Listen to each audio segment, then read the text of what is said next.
新到了个海鱼盲盒。这箱鱼是在零下10多度的天气下运送过来的，所以我觉得应该都冻成冰坨子了。这我还猜吗？我猜了试试。把保暖做的还不错，虽然有点凉，但里面还是水。第一袋鱼是慢鲷，这玩意儿不错，这个会变色还挺好玩的，而且这个名字就很草率，因为它既像鳗鱼又像鲷鱼，干脆就起了个慢鲷鼠。开箱就是慢鲷，这后头的物种不得慢鲷 again。没事，咱们再来看第3袋啊，这一袋连个水都没有，指定不是慢鲷。这个是变异馒头蟹。这个真是老朋友了啊！之前我养过一只，活着的时候特别好玩，死了之后给我难受的，我还特意拿开水给它胀了一下子。第4包有水的，这个感觉应该是，我他妈就知道，这卖家土慢鲷我了吧？第4袋里面水很少，变异馒头蟹加1，这个樱花粉的我感觉比刚才那个好看。这还有一个不知道是什么品种的小章鱼，最后一袋水挺多的，这要再是个慢鲷，我高低给它鱼上拉黑了，完蛋！这包装一瞅就是个章鱼，章鱼运输的时候吐沫必死。被我说中了吧？而且这章鱼脑袋上这条纹，我怎么瞅怎么眼熟。这个品种我好像养过。我们还是不要再联系了吧，你根本不懂我。这哥们咋想的？给我装条椰子章鱼。上回养完之后我清创2个月才好，现在我瞅着椰子章鱼我都嘚瑟。这不能也是椰子章鱼吧？我去这色儿。霞红，霞红章鱼这玩意儿长得太像椰子章鱼了，但它这情况不咋乐观啊，断了个爪子。这种情况一般是章鱼自身压力过大，然后它会自残，自己啃自己爪子。这种章鱼一般不太好养活，赶紧把灯关了。黑暗环境下静养能有效减少它的压力，而且它现在不是最辣手的，最辣手的现在是慢鲷 3。兄弟起来，别睡了。这个时候我应该干点啥？我应该人工呼吸。这嘴唇有点下不去嘴呀，我算了，来我家一回我得对他负责呀。兄弟，这么点，我去刷个牙，完了你等我回来，你好了，谢谢兄弟理解啊，你这放过我也放过你了，你这下子。我叫王小怪，养2只蝎子粑粑独一份的鼠，一只人工奶大到了断奶龄却不断奶的袋鼠钢镚，一只可能是全世界唯一一个跟狐獴混养的土拨鼠巴尔牙。2个不同类的鼠子辈动物居然在同一时间给我气崩溃了。首先是钢镚，每天定时喂4遍奶，试过多种方式依旧不断奶。听动物园的一个前辈说，小袋鼠断奶喜欢吃仙草。零下10多度的天，我上哪给它整仙草去？于是我就买了草籽自己种，这个就是号称食草类动物最爱吃的提莫西草，也就是狗尾巴草。然后我买了40斤蚯蚓肥土，种了2000个草籽下去，每天浇水1个月之后就发了2个芽，还都死了。对不起，我没想到我连狗尾巴草都养不活。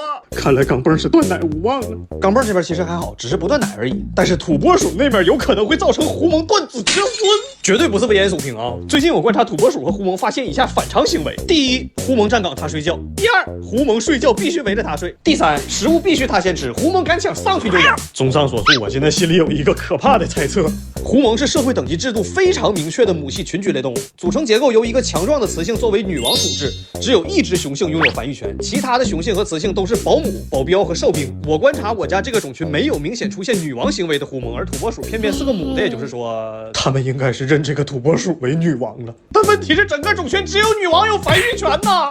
现在情况就是想繁育，要么他们打破这个生殖隔离，搞个土拨盟出来，要么就断子绝孙。我真的好累，实在不行别繁殖了，到时候繁殖出来的崽子又像这个袋鼠似的，到年龄不断奶。我是当完月嫂我还得当奶妈？吃草了？这不断奶了吗？感谢钢镚成全，再见了，奶粉，再见了，奶瓶，再见了，一天喂4遍奶的生活。小袋鼠从第一次吃草算起来得大半年才能完全断奶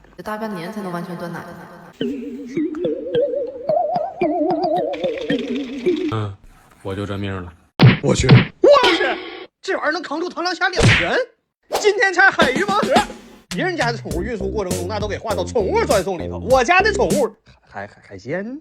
海鲜就海鲜吧，我养这玩意儿确实是很多南方沿海城市老百姓餐桌上的美食。没说你哦，你不配。让我们打开第一袋看看里面是馒头蟹。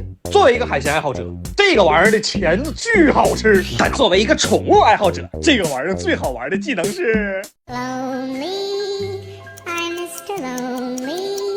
让我们再打开第2袋看看里面是 I have nobody for my. 第3袋。这螃蟹是变异了？那什么水不说2年才能过来吗？整误会了啊！这种螃蟹是一个深海品种，第4袋也是这玩意儿。深海的品种长得确实是有一股子不管人死活的随心所欲。第6袋的东西我没看明白，这是个水母还是个太岁呀？第7袋跟它应该是同一个东西，但是好像死了。臭了，不怪这和尚变海蟹了，这是一股海鲜市场味儿。所有螃蟹通通放寄居蟹缸里养，但这个水母太岁扔哪个缸里都得被吃啊！哎，等会儿扔螳螂虾缸里可以。首先，螳螂虾是吃甲壳类动物，不吃这玩意儿。其次，虽然螳螂虾的拳头真的很硬，但是打这玩意儿不就相当于铁锤砸棉花吗？正所谓以柔克刚，以卵击石，以身相许，以绝后患。反正就以我的智商，这事儿肯定就不能估算错误。你是疼了吗？你这反射弧有点长啊。那啥，我刚才仔仔细细的观察过，它真的没有任何能让它疼的伤口，这应该就是它受到惊吓之后的一种逃生手段，要不然它那个尾巴为什么要长成桨形的呢？可算落地了，你们自己看，真的一点伤口都没有。所以说这到底是个啥呢？生活在海里，长2个脚，有点像蜗牛，难道是？你的黑狗牛！我今天要为蓝环章鱼证明，提到章鱼，所有人第一反应永远是这玩意儿智商高或者好吃，但提到蓝环章鱼，大家的第一反应永远是这玩意儿有剧毒，反倒是智商高这种基础属性被忽略了。它也是章鱼啊，它不配吗？所以说，就这玩意儿其实是一个高智商的剧毒携带者。没出来吧？我感觉有点瘆得慌。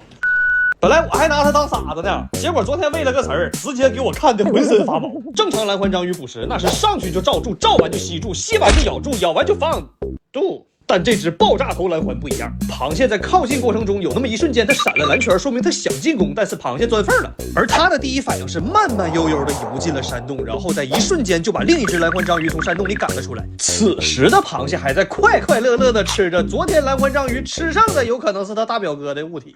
然后爆炸头蓝环就悄悄的来到了山洞的左侧，并且一点一点缓慢的爬上了山洞。看到这儿，你们是不是跟我当时一样，已经脑子里面有个预判了？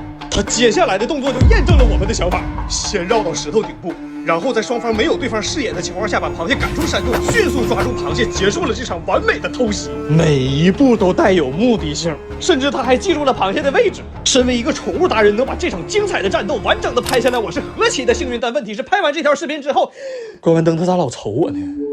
他以前不这样啊。今天到了一对亡命鸳鸯，都告诉你，我说变了，那个水盆子是用来喝水的，不是用来洗手的，更不是用来洗脚的。别抱我啊！刚才口误了啊，不是亡命鸳鸯，是恩爱夫妻。让我们隆重欢迎螳螂虾小姐以及她的丈夫螳螂虾先生。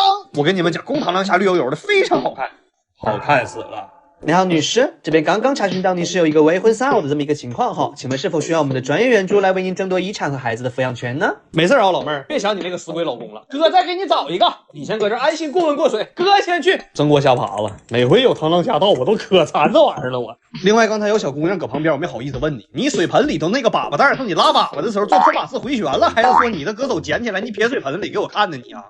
别嘞，一天天我都严重怀疑你是不是搁这嘎达沤化肥呢。